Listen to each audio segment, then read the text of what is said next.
Olá pessoas, sejam bem-vindos a mais uma aula de Biologia, certo? Hoje eu trouxe mais 8 questões para a gente refletir e resolver, certo? Lembrando que todas essas questões foram adaptadas, certo? De provas e concursos do Enem e outros vestibulares Brasil afora, tudo bem? Vamos lá. Primeira questão. É uma questão que trata um pouco sobre ecologia, certo? E taxonomia. Vai falar um pouco sobre um grupo específico de seres vivos. Certo? Vamos lá. Primeira questão. Os insetos podem apresentar 3 tipos de desenvolvimento. Um deles é a holometabolia, que é o desenvolvimento completo, que é constituído pelas fases de ovo, larva, pupa e adulto, sexualmente maduro, certo? Que é o adulto que está apto a reproduzir. E vão ocupar diversos habitats, cada uma dessas fases. Os insetos com holometabolia pertencem às ordens mais numerosas em termos de espécies conhecidas. Esse tipo de desenvolvimento está relacionado a um maior número de espécies em razão da... Certo? Então, nós temos 5 alternativas e essa questão pede para a gente refletir um pouco sobre os nichos que eles vão ocupar, certo? Em cada uma dessas fases. Então, cada uma das fases, aqui pelo enunciado, cada uma das fases vai ser diferente uma da outra, logicamente, e elas vão ocupar espaços ecológicos diferentes, a gente vai chamar de nicho. A. Proteção na fase da pupa, favorecendo a sobrevivência dos adultos férteis. B.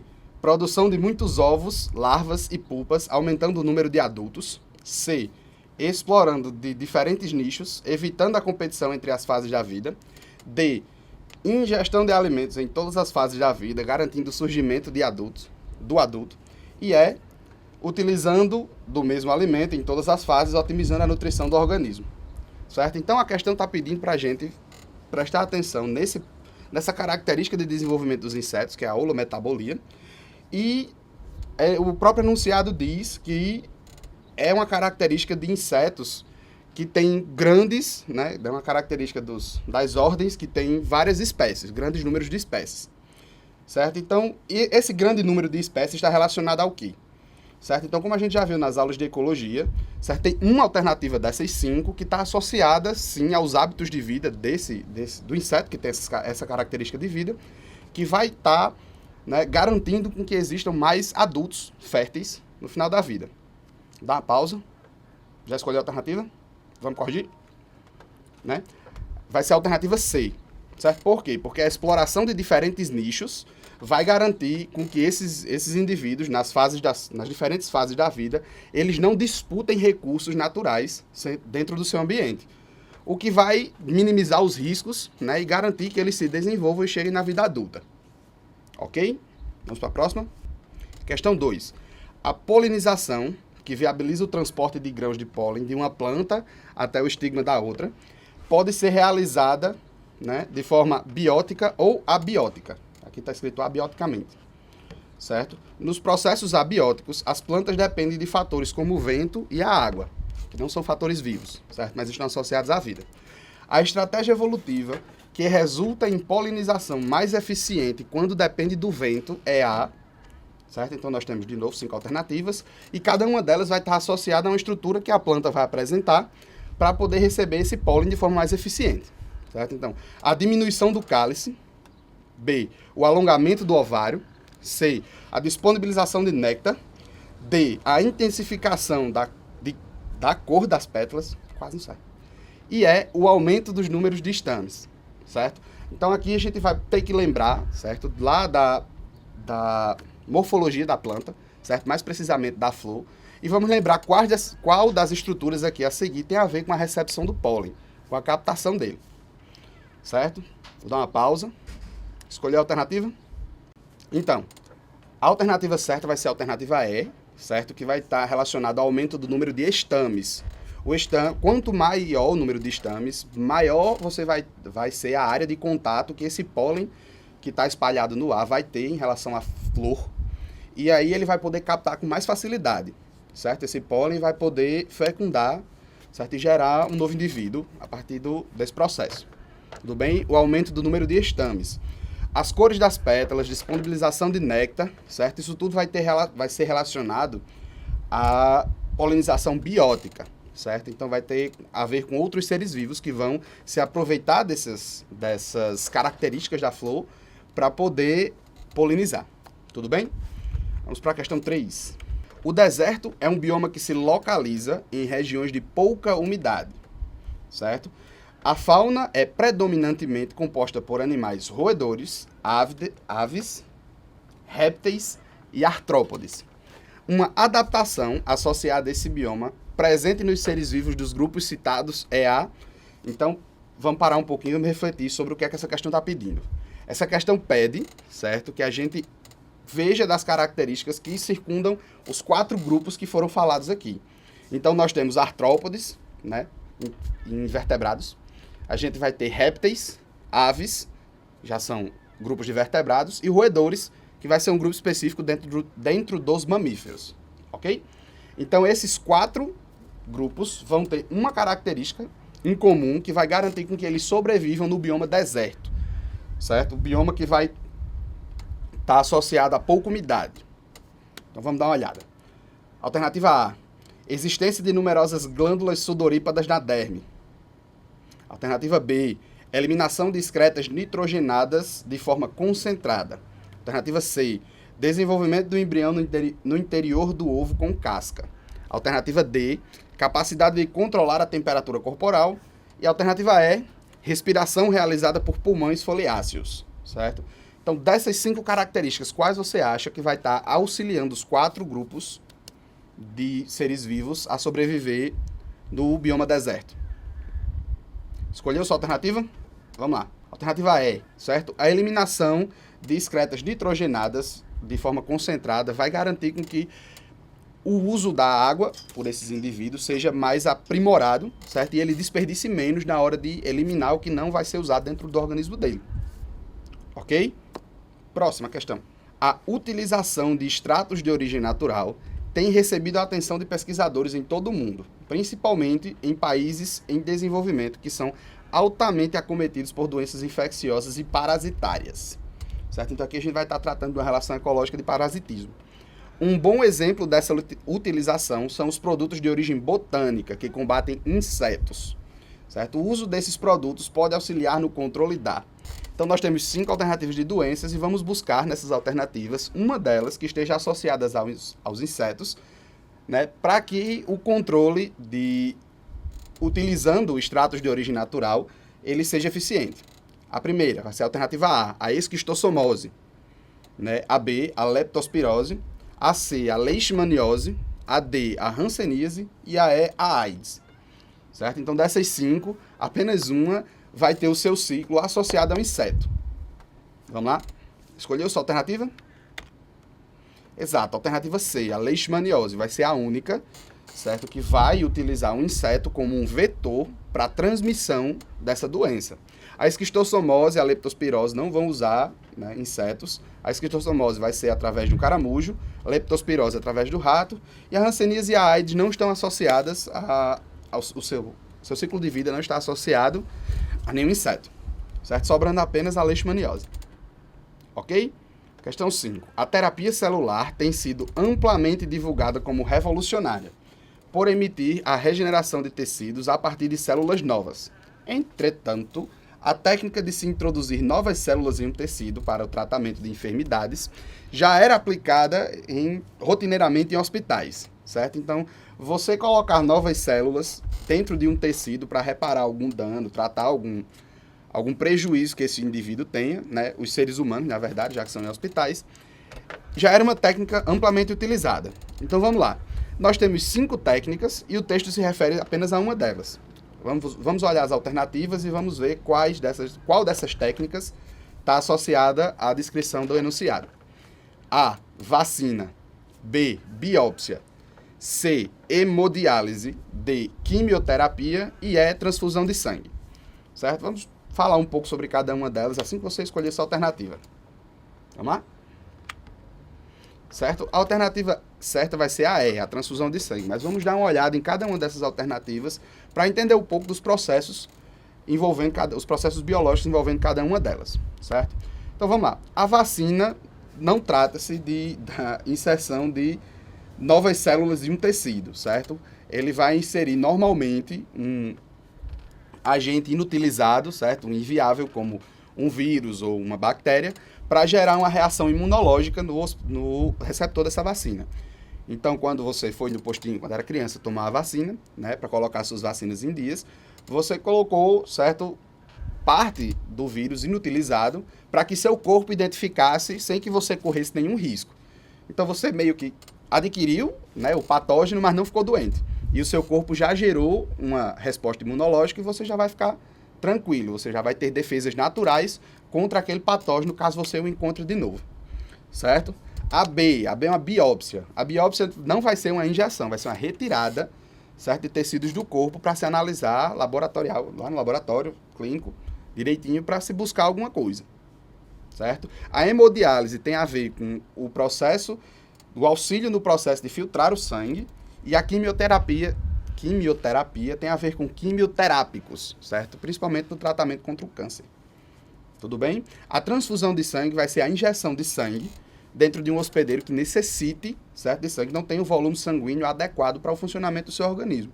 Então é comum que pessoas que sofrem acidentes, que perdem bastante sangue, precisem de uma transfusão, e essa transfusão nada mais é do que a injeção de células, né, em um novo tecido, que no caso é o tecido sanguíneo, que a gente já viu nas aulas anteriores.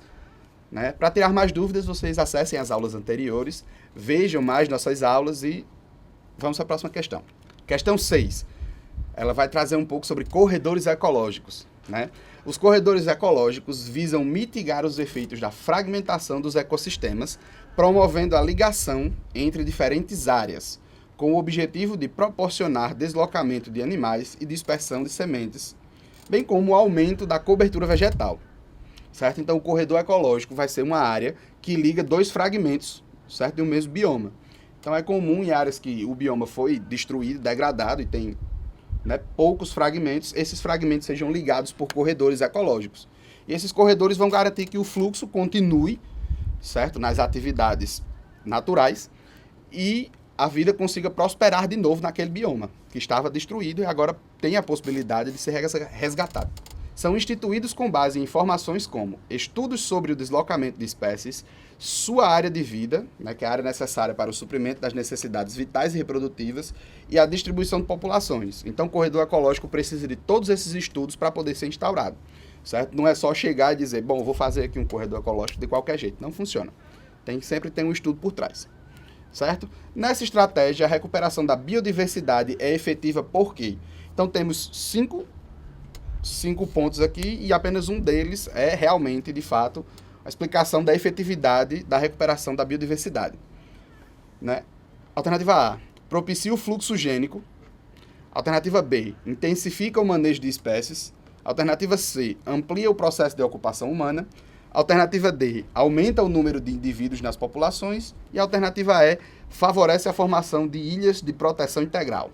Escolha a sua e vamos debater sobre as outras, tudo bem? Alternativa escolhida, vamos ficar com a alternativa A. Ela é a certa, propicia o fluxo gênico. Certo? Vamos debater as outras. Tem algumas aqui que está bem fácil de não marcar, por quê? Amplia o processo de ocupação humana. O corredor ecológico não visa locar humanos em lugares de preservação ambiental, certo? Isso não é o foco. Então, a alternativa C já está eliminada. Aumenta o número de indivíduos nas populações. Isso poderia ser a alternativa certa, certo? Mas a biodiversidade não está associada ao número populacional das espécies, e sim ao número de espécies que existem dentro daquele ambiente. Né? Alternativa E, favorece a formação de ilhas de proteção integral.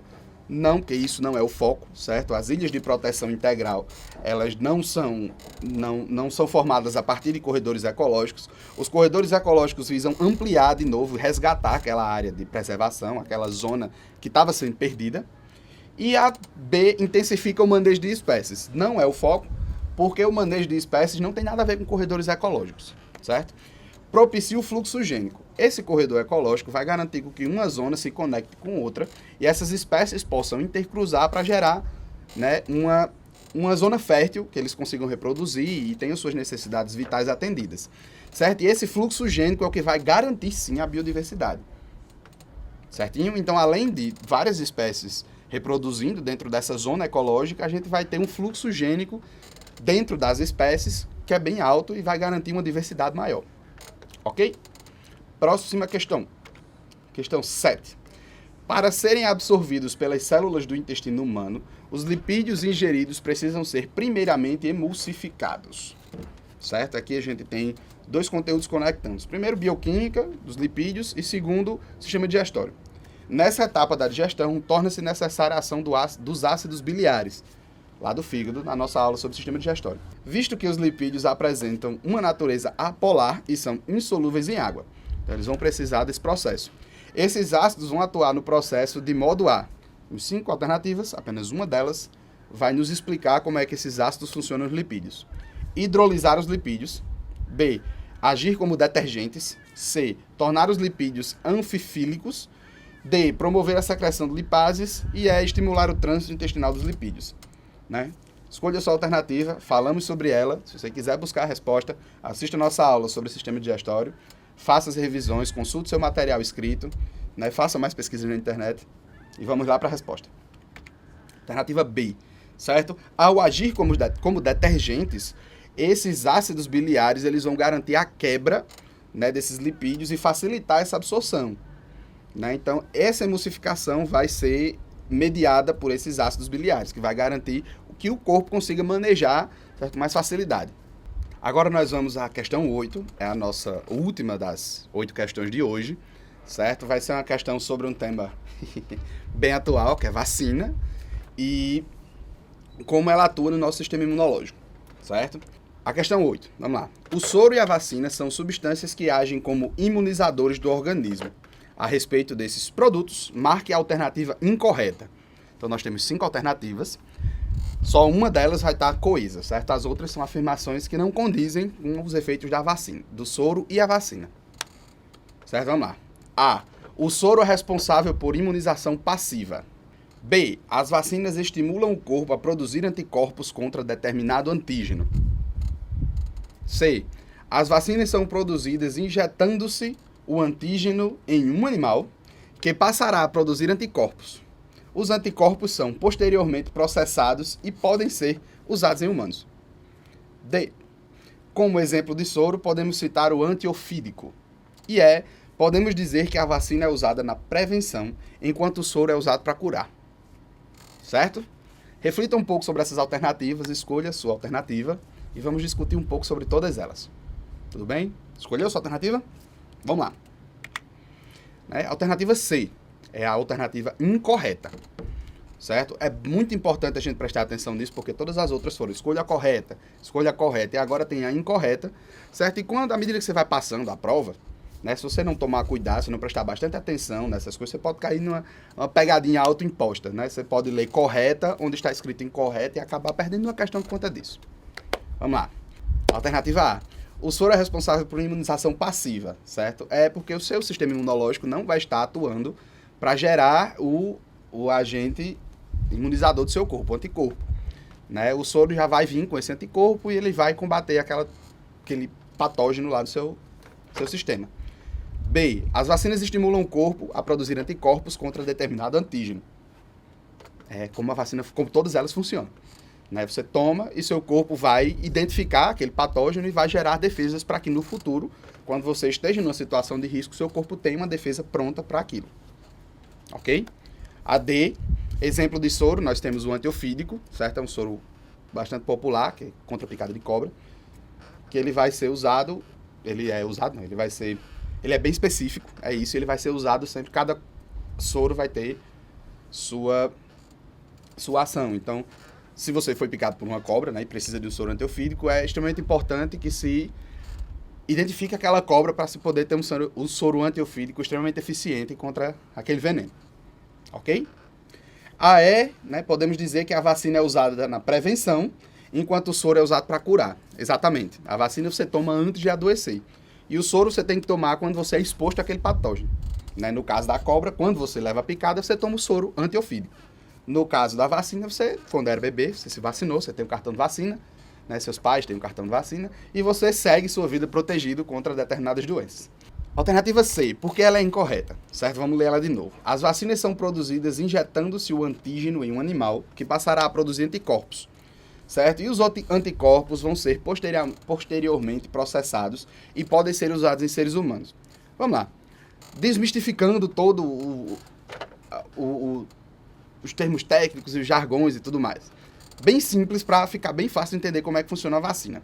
A vacina ela vai ser produzida inativando, certo, um patógeno, como é o caso de um vírus, como é o caso de uma bactéria, como do tétano, certo? E ele, inativado, ele não vai oferecer risco nenhum ao organismo, certo? Ele vai estar lá só para mostrar que existia a bactéria naquela solução e ela vai ser aplicada, a bactéria ou vírus, naquela solução, ela vai ser aplicada no ser humano. Não vão ser os anticorpos que vão ser posteriormente usados, isso é o soro, certo? A vacina vai se aplicar o patógeno, né, o malfeitor no seu corpo, e ele vai estar inutilizado, então você não vai adoecer. Mas o que é que seu corpo entende? Seu corpo não sabe que ele está inutilizado. Seu corpo está pronto para qualquer problema. Aí o que é que ele vai fazer? Ele vai ativar o sistema imunológico e vai gerar uma resposta àquele problema.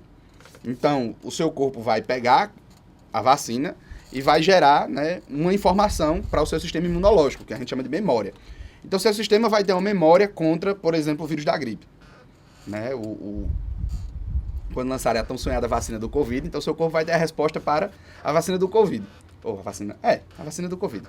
E quando o Covid chegar no seu corpo, né, ativo, pronto para lhe adoecer, seu corpo já vai ter uma memória imunológica relacionada ao Covid e ele vai gerar, né, tomara, quando a vacina chegar, vem vacina, ele vai começar a gerar, né, anticorpos para combater o vírus. E isso vai garantir uma proteção natural. Certo? Então, depois da vacinação, seu corpo já vai ter uma memória imunológica que já vai garantir defesas contra o vírus da Covid-19.